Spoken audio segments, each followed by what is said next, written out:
नमस्कार, मेरा नाम है डॉक्टर पुरु धवन और आज इस वीडियो में हम बात करने वाले हैं चावल के बारे में कि चावल क्या पैरालिसिस का पेशेंट खा सकता है या नहीं।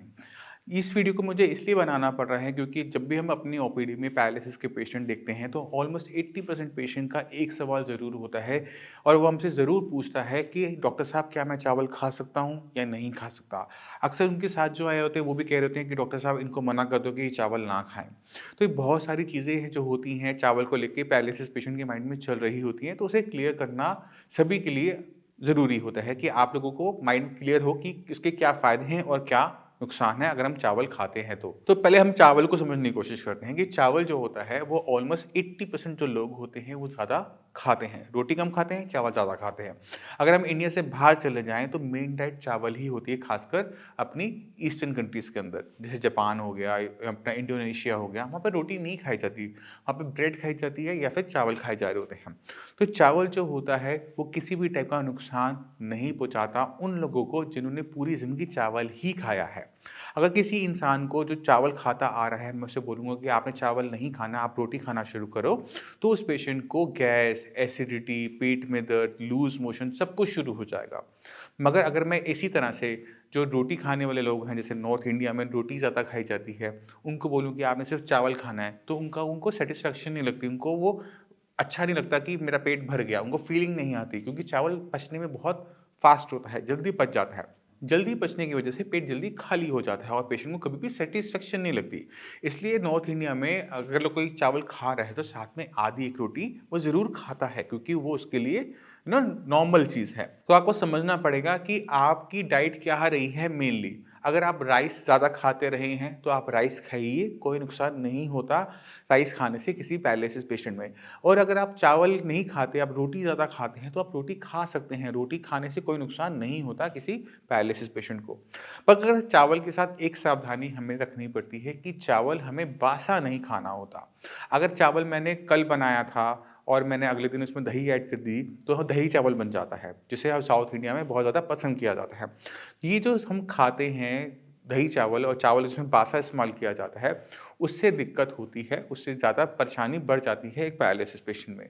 तो हमने बासा चावल अवॉइड करना है। ताज़ा अभी बना हुआ, अभी कुकर से निकला हुआ, अभी कुक किया हुआ चावल आपको नुकसान नहीं करेगा। जिन पेशेंट को डायबिटीज़ की दिक्कत है, उनको चावल वैसे भी बंद किया जाता है, मना किया जाता है। तो उनको हम क्या कह सकते हैं कि अगर आपकी शुगर कंट्रोल में रह रही है, तो आप चावल लो, चावल को कुक करो, तो जो मांड आती है ना, उसे उतार दो। तो उस मांड क्या होती है? वो स्टार्च होती है। चावल के अंदर जो स्टार्च है अगर निकल जाएगी, तो उसका जो ग्लाइसेमिक इंडेक्स होता है, यानी वो हमारी ब्लड में कितनी शुगर देगी, वो डाउन हो जाता है। जिसकी वजह से शुगर की पेशेंट को भी दिक्कत नहीं होती चावल खाने से। मगर शर्त यही है कि डायबिटीज़ कंट्रोल में हो। तो चावल आप लोग लीजिए, बस आपने ध्यान के रखना है कि साथ में कुछ भी खट्टा नहीं खाना और ख़ासकर जब आप हमारी मेडिसिन साथ में ले रहे होते हैं। खट्टे खाने से कोई नुकसान नहीं होता किसी पैरालिसिस पेशेंट को, बट जब आप खटाई खाते हैं मेडिसिन के साथ और ख़ासकर साइंस की मेडिसिन के साथ, तो मेडिसिन को काम नहीं करने देती खटाई। तो आप दही नहीं खा सकते, अचार नहीं खा सकते, सॉस, केचप, जैम, ये जितनी भी खटाई वाली चीज़ें होती हैं, ये सारी की सारी पूरी तरह से बंद कर दी जाती है जब आप साइंस इंजीनियरिंग का ट्रीटमेंट ले रहे होते हो। अगर आप ट्रीटमेंट नहीं ले रहे, तो आप खट्टा भी खाओगे तो आपकी बॉडी को कोई नुकसान नहीं होगा। अब एक पैरालिसिस पेशेंट के लिए सिर्फ़ चावल से काम नहीं बनता। अगर हमने पेशेंट को ठीक करना है तो उसको एक्सरसाइज़ चाहिए, उसको एक सही डाइट चाहिए, उसे एक सही प्रोग्राम चाहिए जिसके अंदर वो फ़ॉलो कर कर अपने आप को रिकवर करे। तो अब मैं जाने से पहले चाहता हूँ कि आप एक पेशेंट पैरालिसिस के पेशेंट की वीडियो देखिए कि किस तरह से इम्प्रूवमेंट आती है। और इस चैनल के ऊपर जितनी बाकी वीडियोज़ हैं डाइट को लेके, एक्सरसाइज़ को लेकर, उनको गो थ्रू कीजिए जिससे आपका माइंडसेट होगा कि आपको अपने साथ क्या करना है। अगर आप बहुत लंबे टाइम से पैरालिसिस के पेशेंट हैं और निराश हो रहे हैं कि आप ठीक नहीं हो सकते, तो ये आपकी सबसे बड़ी गलतफ़हमियों में से एक है। आप इस चैनल पे बाकी पेशेंट की जो वीडियोज़ डली हुई हैं, वो टेस्टिमोनियल्स हैं, आप उनको जाके देखेंगे तो समझ में आएगा कि पैरालिसिस में पहले महीने से ही हम आराम लेकर आ सकते हैं, अगर हमें सही चीज़ें पता है। चाहे वो डाइट है, चाहे वो एक्सरसाइज़ है, चाहे वो सही मेडिसिन्स हैं। ब्रेन को नुकसान हुआ था, ब्रेन की भरपाई कैसे होती है, सारी की सारी इन्फॉर्मेशन आप कलेक्ट करो। कोई भी डाउट है, कुछ भी पूछना चाहते हो तो कमेंट सेक्शन है।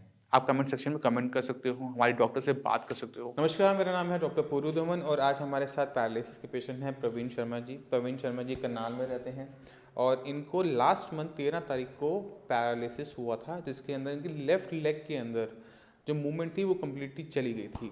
प्रवीण जी की मेरे ख्याल से फैमिली मेम्बर्स हमारे पास आते हैं तो उनको वहाँ से रेफरेंस मिली और ये आए हमारे पास, और विद इन 2-3 डेज़ ये जो नॉर्मल वॉक इनकी स्टार्ट हो गई। तो ज़्यादा बात ना करते हुए मैं चाहता हूँ कि हम चलते हैं प्रवीण जी के पास और उनसे उनका एक्सपीरियंस पूछते हैं। तो प्रवीण जी, आपको ये हुआ कब था? मुझे बताइए, नवंबर 14 को 30 नवंबर को हुआ था। हाँ जी। और क्या कंडीशन थी उस दिन? -0 कंडीशन थी। -0 कंडीशन। जैसे ना -0 हो जाता है ना, टेम्परेचर हो जाता है। हाँ, मतलब इतनी बुरी कंडीशन थी कि मैं उसको माइनस, इससे नीचे कोई फिगर नहीं थी कि मैं दे नहीं पा रहा था। चल पा रहे थे? बिल्कुल नहीं। हाथ ठीक थे? हाँ ठीक थे, वीकनेस थी एक हाथ में? हाँ जी हाँ जी, बोलना वीकनेस ठीक था? बोलना ठीक था जी। बोलना ठीक था। तो आपको यहाँ का एड्रेस किसने बताया था साइंस इंजीनियरिंग का? पहले तो ये बताओ। देखो, ये साइंस इंजीनियरिंग का एड्रेस मुझे मेरे घर से मिला। मेरे छोटे भाई की वाइफ को पैरालाइज हुआ पिछले 2-3 साल पहले। अच्छा उस समय वो बिल्कुल बेड पे थी, हम स्ट्रेचर पे लेकर आए थे। अच्छा। पर आज वो अपने आप चल रही हैं, अपने परिवार को संभाल रही हैं। मतलब एक ही फैमिली में दूसरा पर्सन था हाँ जी जिनको हाँ जी पैरालिसिस हाँ हो जी रहा हाँ जी था। हाँ जी। तो आप मेरे पास कब आए थे? मैं आपके पास 15 में। और ठीक कितने टाइम में हो गए? 17 में। मैं 2 दिन, मतलब 17 को मैं वॉक करता था अकेला। जैसे जबकि मैं पहले बाथरूम लैट्रिन के लिए मुझे सहारा चाहिए था, बच्चों के साथ चल जाता था। पर 17 से मैं शाम को इवनिंग वॉक पे, मॉर्निंग वॉक पे जाता था खुद से। अच्छा। जी। और आज की डेट में क्या कंडीशन है 1 महीने बाद? 99.9% ओके। और तो बाकी जो पैरालिसिस पेशेंट्स होते हैं उनको क्या एडवाइस करना चाहोगे? मैंने तो एड्रेस दिया। एक होता है एडवाइस देना, एक होता है एड्रेस देना। मैं तो एड्रेस दे कि आप यहाँ जाओ। एडवाइस तो है कि आपकी मर्जी, आप जाओ या ना जाओ, वो आती है एडवाइस। हाँ। एक होता है एड्रेस, भाई यहाँ आपको कंफर्म जाना है। अच्छा, तो अब चलने में कोई दिक्कत? नहीं, चलने में कोई दिक्कत नहीं है। सारी चीज़ें खत्म हो गई 100% प्योर? 100%। चलिए ठीक है। ओवरऑल एक्सपीरियंस कैसा रहा साइंस इंजीनियरिंग का? बहुत बढ़िया रहा। अगर इसको परसेंटेज में काउंट करें 100% रहा। और मैं तो, अगर इस इंटरव्यू को अगर कोई देखता है ना जी, तो मैं उसे ये बोलूँगा कि विश्वास नहीं, आँख बंद करें, अंधविश्वास करके चलिए आप। एक होता विश्वास करना, एक होता फेथ, एक होता ब्लाइंड फेथ। मैं तो ब्लाइंड फेथ कहता हूँ कि ब्लाइंड फेथ करना चाहिए। मैंने ब्लाइंड फेथ किया और आज आप सबके सामने हूँ। और शायद ये, इसे जादू कह सकते हैं हम। इस एक्सपीरियंस को अगर हम सेकंड नाम देना चाहिए तो ये जादू है। जादू नहीं है, क्योंकि हम बहुत जल्दी स्टार्ट किया था हमने ट्रीटमेंट, क्योंकि एक ही दिन हुआ था। हाँ जी। इस वजह से रिकवरी उतनी मैंने fast इतनी रिकवरी जो मैंने फील की है साइंस इंजीनियरिंग में आके, इतनी रिकवरी मैंने कभी किसी से सुनी नहीं है कि किसी हॉस्पिटल में जाके और उन्होंने कहा जी आप वहाँ चले जाओ, उस ट्रीटमेंट में आपको होगा। ऐसा तो मैंने सुना नहीं है, पर यहाँ देखा है। नहीं, एक्चुअली क्या होता है कि जब ब्रेन के अंदर कभी भी ऐसा कोई दिक्कत होती है तो उसमें टाइम बहुत इंपॉर्टेंट होता है।